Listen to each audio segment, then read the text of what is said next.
Hello, gorgeous, and welcome to the Midlife Re-Alignment. I'm your host, Esther Blum, and I'm here to disrupt the narrative on perimenopause and menopause with humor, nutrition, hormones, and fierce self-advocacy. Together, we'll rewrite your story and the rules because there's a light at the end of the vaginal tunnel. Let's go.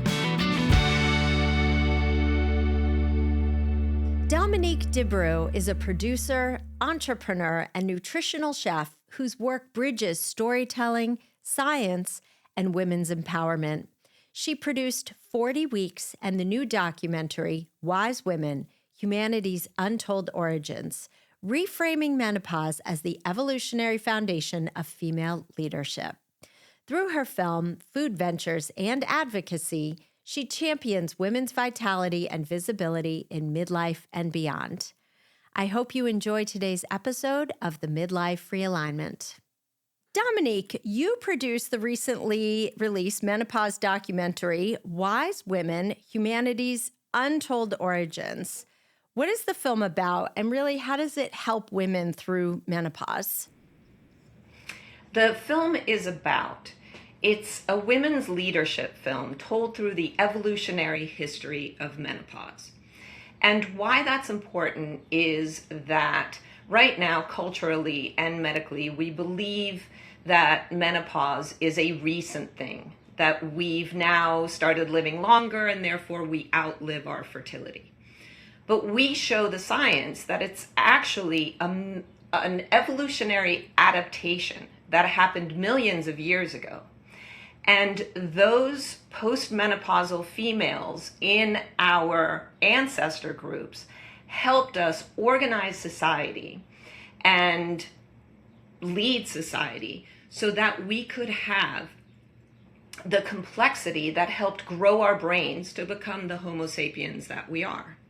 And so to me, why that is important to our health and well-being now in menopause is that for women to understand that menopause is not a decline, it's a transition to another phase of our life.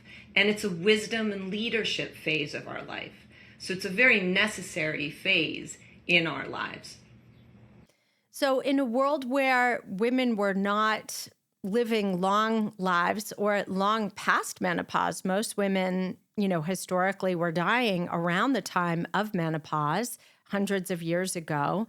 So how did some women make it through and survive long enough to be the wise women? And what roles did they play? How did they really contribute to society? So first, let's take a look at what you just said, that not a lot of women lived past menopause. 100 years ago, a couple of 100 years ago, 1,000 years ago. That is based on average lifespan. The average lifespan, you have to think about that 200 years ago, 1,000 years ago, that meant all of the infants, babies dying, and all of the women in childbirth dying. So that throws down the average. But if you were going to live beyond that very vulnerable time of infancy, and then through having children, actually there were a lot of women who lived past menopause. And that's what anthropologists and evolutionary biologists have known. And it's just, if medicine could walk across campus and talk to the other sciences, we'd see that average lifespan is different than possible lifespan. And so that shows that we've had postmenopausal females in humans before we were even Homo sapiens. And they've tested that through bones and through teeth, because menopause is a bone-deep event, as they call it. So because of that, there were those women who were living beyond, and they had the wisdom, they had the experience. So what were they there to do? They were there to help families, yes, to grandmother, but also to help the larger society as to the what and how and what things work, the herbology of things, where to hunt animals, where to gather food, how to organize around a fire so that they could stay together, stay safe, not get on each other's nerves, and grow that way. So societal leaders, really.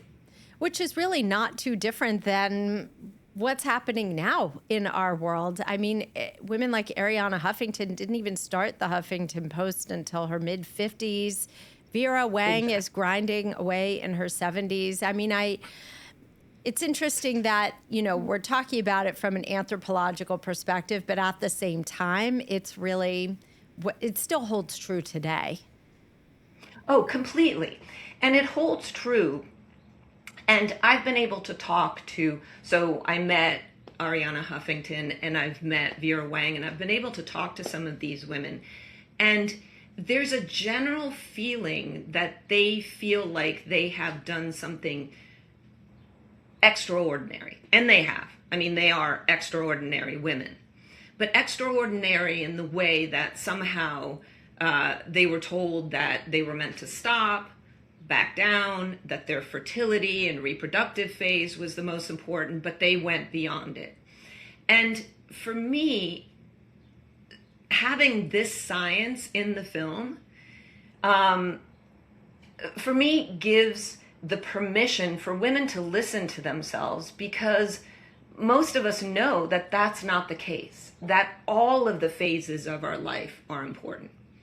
So instead of having just a few extraordinary women, to have more of the female voice and the female leadership that we need. Yeah, and I really see that. I mean, I'm a Gen Xer, and I see that now. We're the alchemists. We're not taking this sitting down. We're advocating for ourselves. We're not letting it be our mothers and our grandmothers' menopause, where, self-advocacy was far less of an option, especially with the Women's Health Initiative study that yanked decades of women off their hormones. I was sitting around with my family yesterday, and one of my cousin's wife she's in her late 80s, and she was recalling how she was pulled off hormones decades ago and how her mother hot flashed until the day she died. And women just didn't have the same options that they do have now. So I think this is the time of collective leadership and growth, and women are only becoming more powerful in their years, not less, which is exciting. It's crazy that it even has to be labeled exciting or something revolutionary. It's like, of course, this is the case, but it is the case. Yes, and thank goodness for the Gen X, because I'm right at the tail end of baby boomer or the beginning of Gen X, depending who's figuring it out. And I've seen a very big difference where baby boomers are still not wanting to talk too much, not push too much, and Gen Xers are like, are you kidding me? And these are the voices that we need. Because even on that, if medicine, because we interview doctors and educators, medical educators for the film, and they clearly believe that we are meant to be born, live, reproduce, and die as human females, that was kind of the natural plan. Once they get that, no, we're actually finding, there's the science that finds that was not the natural plan. Imagine what more therapies we will have, right? Because hormone therapy is amazing when it works for women, right? If you are a cancer survivor like myself, or have other things, I was named a testosterone-forward female. What that means is when I use the estrogen patch, my body takes it in and makes testosterone rather than keeping it as estrogen in my system for some reason. And we've tried all sorts of things. So for some reason, it doesn't work for me. That's all right. I found a whole bunch of other things that work. But that's the point. We shouldn't just have one major therapy. It should be a lot of different therapies, because women are all different. Yes, and the research is really evolving or has evolved on cancer and hormones. And there are so many women that actually can take hormones after cancer. Yes. So we're bringing oncologists up to speed on that. And there's also a really cool medication called Duavi. I'm not going to go too into detail about it because I'm not as fluent and literate as I would like to be. I will be bringing on functional GYNs to talk about it, but basically it prevents the body from uptaking too much estrogen while being able to still deliver progesterone. So this is great for women who are very intolerant to progesterone and have also survived breast cancer. So there are some really, really, really incredible things coming down the pike, and Yeah. I'm really excited for that. Celebrating the menopausal transition rather than dreading it is certainly important because a lot of women dread it. They're afraid. Margaret Cho was talking about in your documentary how, she was taught to dread or fear it. How did that help you find the best way through the symptoms? Well, what's interesting is how the film got started. 10 years ago is when I went pretty quickly from perimenopause into menopause. And, 10 years ago, that it was still in the midst of hormone therapy being taken away largely, and not as much information and not as much conversation being out there. And it so happened that my documentary husband was interviewing NAMS doctors, North American Menopause Society, which has now become the Menopause Society. So I was like, oh my God, you're interviewing them. Please ask them questions. And really, I was just looking for symptom relief. When that idea of the fact that menopause is sort of this modern thing that we have to fix, and that didn't feel right, we started going down this path of talking to other scientists. But along the way, I was still like, I just have all these symptoms to deal with. But once we started realizing that it's a natural transition and an important transition, what I started doing is listening to my symptoms and saying, maybe they have answers to give me. So my hot flashes, I started realizing, were coming stronger and more when I was not saying something I wanted to say or not expressing a feeling I wanted to express. So once I let things go, they went away faster and started coming less. Then I had all over body pain. The way I started working out changed, and the way I started eating changed, and that changed it. So I started seeing my symptoms as a kind of roadway, a map through the transition, and I started using them. And that really helped for me. Now, a few years later, when, thank goodness, new information came out, and I found a great gynecologist, she said, you can still try hormone therapy. And I did. And because I have fibroids, so I would have had to have a hysterectomy. And because of this testosterone forward thing that my body was doing, ultimately, after 2 years, it was decided it just isn't working for me. And I went back to my natural stuff.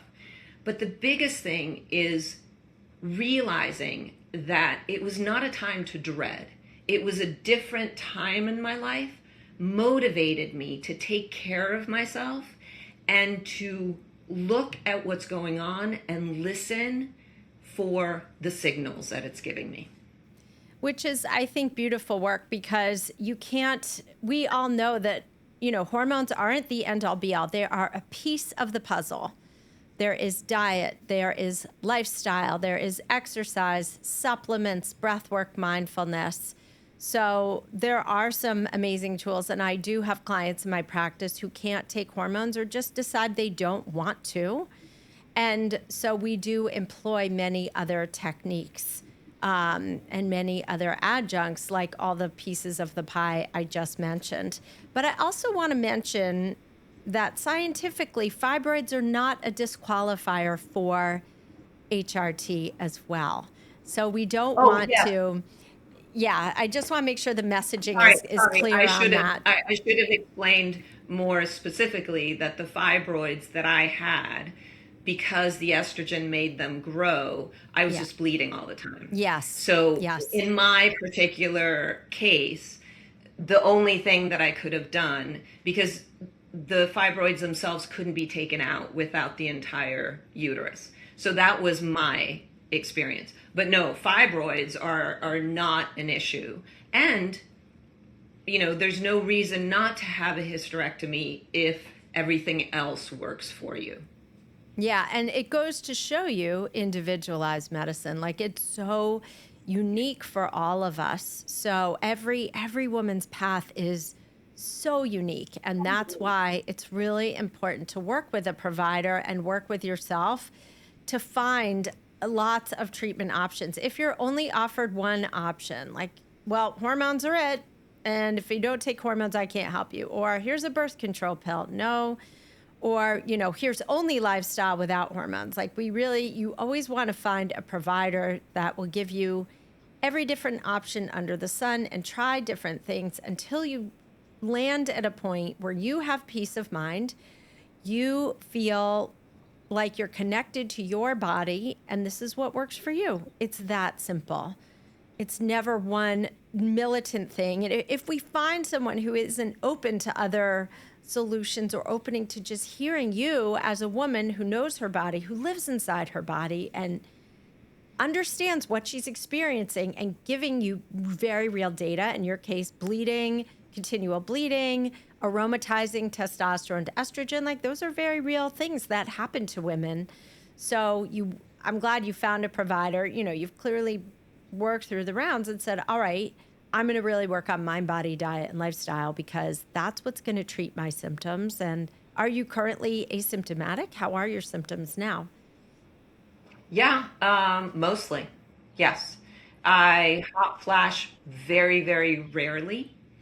I feel the strongest and most energetic in my body that I have, I think, since my 20s and early 30s. And I think the only place where I don't sleep as long in big stretches. So I wake up, but I fall right back to sleep. But it used to be, I was one of those lucky sleepers that I would put my head on a pillow and then 8 hours later, after 8 hours of like nothingness, I would wake up. And that just doesn't happen anymore. So that's the only place. And I've tried different things. I'm right now on something that feels the best, but that's, I think, the only place where I'm not feeling the best I ever have. Everything else, I feel the best I ever have. Hey, gorgeous. If you're eating well, exercising, and doing all the right things and still gaining weight, feeling exhausted and puffy, that's not a willpower problem. That's a macros problem. Here's the thing nobody tells you. The nutrition approach that worked in your 30s is not the one your body needs now. Your hormones have shifted, your metabolism has shifted, and your macros need to shift with them. My Macro Reset program gives you a personally customized nutrition framework built around how your body actually works right now, so you can stop white-knuckling it and start seeing real results. Check it out at estherblum.com/macros. The link is in the show notes. Now, back to the show. Yeah. But you're and again, I would keep exploring that because there are so many different options for sleep. And B, I think it's cool that your hot flashes really became your litmus test of probably like, well, who's pissing me off? Who, or why did I get pissed off? What if we recontextualize this and reframe this and use our symptoms, not just to say, I'm in perimenopause, but also like, going through kind of the mental health checklist or the physical health checklist and asking yourself, what is my body trying to tell me? What spiritual lessons do I need to learn today? How can I connect to my body?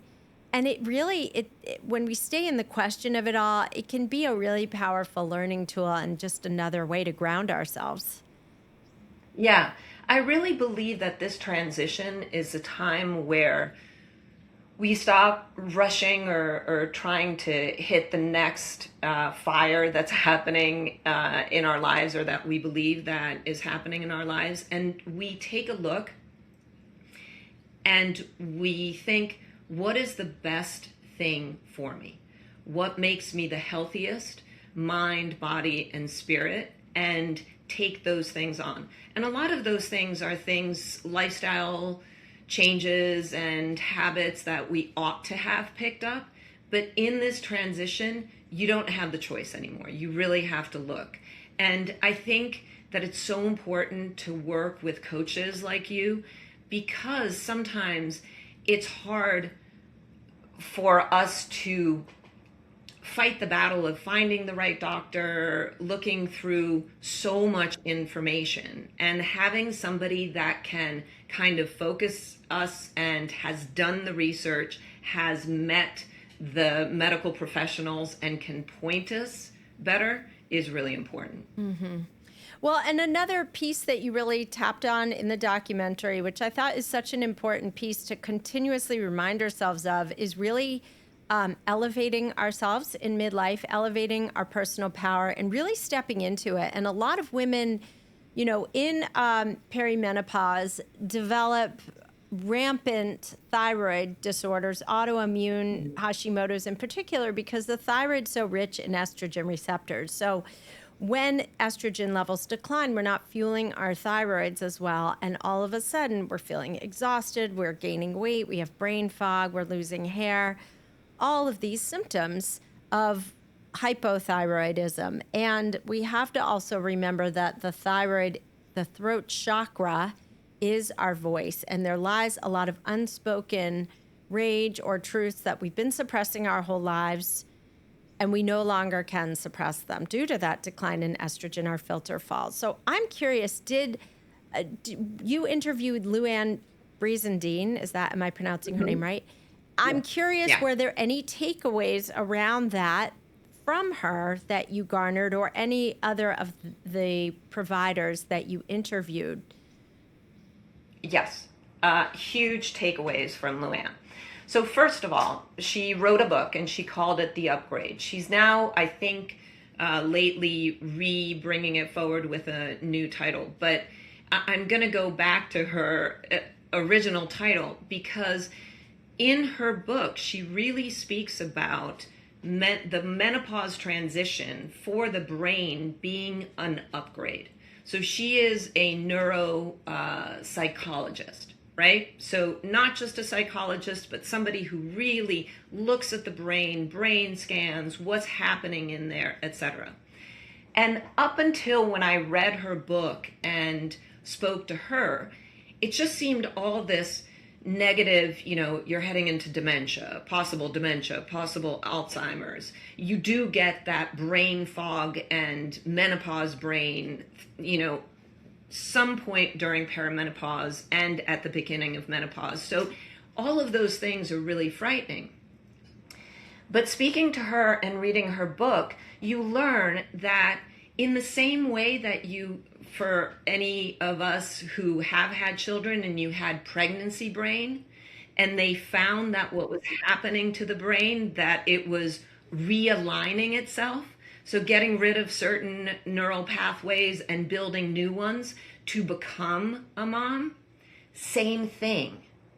So I am now, 8 years post the day of menopause, right? So I haven't had my period for 9 years.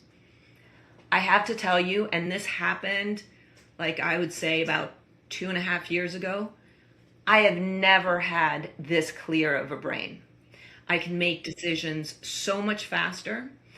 I don't race as much. Sometimes I lose words here and there, but I always did. English is my third language, so I always kind of had a uncertain words. And that's what Luann also taught me to look for, that my brain was reorganizing itself. And so I just leaned into that. I did the right nutrition, the right movement, and the right sleep to help it along. And now I totally get what she's talking about. So there's a really good thing at the end of this. Yes. And Dr. Lisa Mosconi is also doing incredible work on women's brains pre and post menopause. And she's actually using AI right now. She talks about this in the M Factor too. She's using AI to aggregate research from 20 million women around the globe. But what her preliminary findings show is that, yes, there is a dip in cognition and memory while you are going through the perimenopausal transition. But for most women, not all, but for most women, their cognition does come back, their memory comes back, and they get their groove back, which again is inspiring because you want to know there's hope. This isn't necessarily what you're going through, that you're going to, pardon me, the transition, Brian, will you edit that out? The transitional time is transitional. It's not permanent. It's temporary. And again, by adjusting your macros, focusing on sleep hygiene, really watching caffeine and alcohol, stress management, watching your cortisol. That's also a piece of memory loss, is cortisol running wild. Once we start managing those adaptive changes, then we can also really support our brain coming back. And it's so, physiologic changes are no joke. Yeah, and thinking of certain supplements like magnesium, right? For me, magnesium L-threonate was a huge help and continues to be a huge help. And you say we get our groove back. To me, I got a groove that I never had, which is amazing. Like a focus and decisiveness that I didn't have in my younger years. So yeah, there are good things ahead. And as in Dr. Mosconi's findings, some women don't. I'm wondering, have they not found the right therapies for themselves yet? You know what I mean? That's a great question. I believe that this is really, it's meant to be the transition so that we're bringing a certain wisdom and leadership to our society. So I think that if you find the right thing that works for you, that is the groove that you're going to get. Let me get her on the horn. I'm going to call her up and ask her after this podcast. Okay. So what do you feel is really the main message that you want women who are midlife and beyond to leave with after watching your film? For me, the main message is undo what you've been told by society in general out there most of your life, that your fertility and your reproductive years are the most important. They are important for whatever you use them for, but they are not the only importance, and there's a huge importance for you postmenopausally. And so because of that, if you take that message away, your motivation to figure out what works for you, what is the best process, therapies, and help for your best health through this and beyond, that's what I want for all women. And one more thing, that they listen, that they have the permission to listen to that inner voice that says, I'm important, and those things I want to do, whatever they may be, I can do them. So finding their voice and believing in it. Beautiful. Thank you so much for joining us today, Dominique. Thank you so much for having me. And keep doing the amazing work that you're doing, helping all of us get healthier. If you loved this episode, follow or subscribe to the Midlife Realignment wherever you listen to podcasts and on YouTube, and leave a review to help other women find this show.